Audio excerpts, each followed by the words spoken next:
So if you know someone experiencing loneliness, there's a really important study looking at loneliness, and we'll find out what you can do to contribute to it, but also what an impact it has on people's health. Loneliness is a real problem in Tasmania, and there is someone doing some important research into this, and this is a Monash study, but they need more Tasmanians. Now, Dr. Rosanne Freak-Poli is a world-leading expert and epidemiologist. G'day. Hi, thanks for having me. Great to have you on. What are you studying exactly?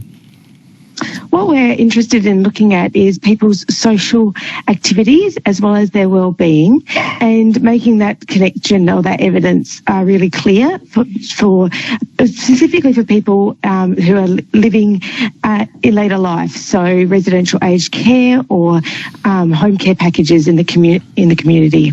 So they're the people you'd like to hear from. I can hear that you've got a dog in the background. Do pets help us combat loneliness, or do we need people? We have found that cats can reduce people's blood pressure, so there is a physical quality there, and dogs certainly can help people talk to others in the community when they take them, if their dogs are social as well, and go for a walk and happy to play with other dogs. So there are benefits there for animals, but they also are costly, so not everyone can afford having a pet. Are cats also good at lowering your self-esteem? No, that's a joke, not a question. Rosanne, the impact of loneliness, is it just affecting our mental health, or does it affect our physical health? And how have you shown that? So I just want to be clear that being lonely is part of the human condition. So it is normal to have some sense of loneliness in our life at some point.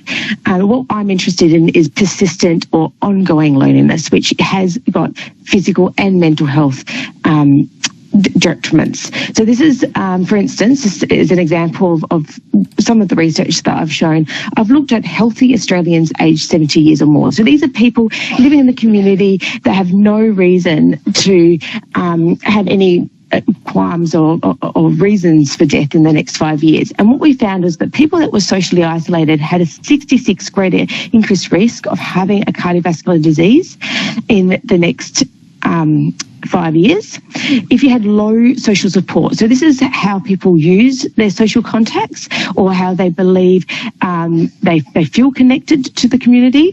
If you have low social support, you have double the risk, or 200% risk of having a cardiovascular disease event.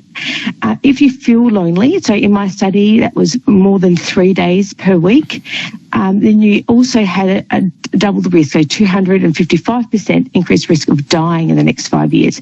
So there is something other than our metabolic or our physical health that is affecting. So these social qualities are affecting our cardiovascular disease risk as well as our dementia risk. We know that people that are lonely are much more likely to develop dementia. This is Dr. Rosanne Freak-Poli, an epidemiologist at Monash University, who wants you to get involved in this study if you're a Tasmanian over 65 with a home care package. You're in the range there. How does someone get hold of you, Rosanne? So I've got two studies to talk about today. The first one is, as you mentioned, for people who are aged over 65 who have a government subsidised package that either in home care or residential aged care. If you're a lifestyle coordinator at a residential aged care facility, please give us a call. It is 03 9905 2971. And we do have a second study for people living in the community. It is a new digital health platform to help people lower their risk of cardiovascular disease. So this is much more specific, or we're interested in helping people to take action for themselves to lower their risk of cardiovascular disease and stroke. Again, the same number, you can call us on 03 9905 2971. And take part in those studies 17 past 7. And I can hear you're not lonely at all. You've got a child now and a dog. This is so exciting, the drama as it builds up. What are the things we can do if you're lonely and you can't just get a whole bunch of people around you? What can you do to help your health? So participating in group activities at least once a month is really important. And we we think that, there's a huge amount of resources in the community. So you can go to libraries, neighbourhood houses, a lot of councils have a variety or a calendar of events that you can participate in. So if you're unsure where to go, please look at your local resources. I apologise for my child background. The other opportunity is making deeper connections with the people that you have in your life.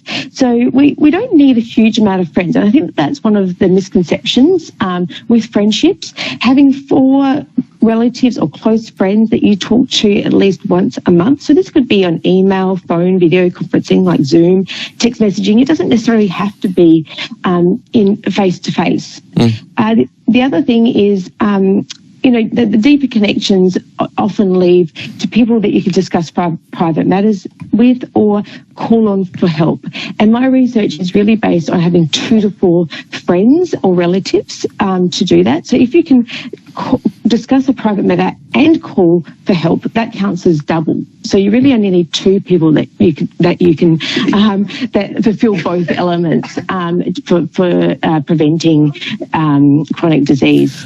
Dr. Rosanne Freak-Poli, navigating a child who's clearly full of desperate disease there, also a dog. Brilliant stuff. The phone number, if you can want to participate in her studies, is 0399 05 2971. I've got it written down. We'll give it out again later. I'm going to let you go and deal with all that. Thank you so much. Thanks for having me on the program, and best of luck. I feel a lot better that you don't need so many friends, actually, to be healthy.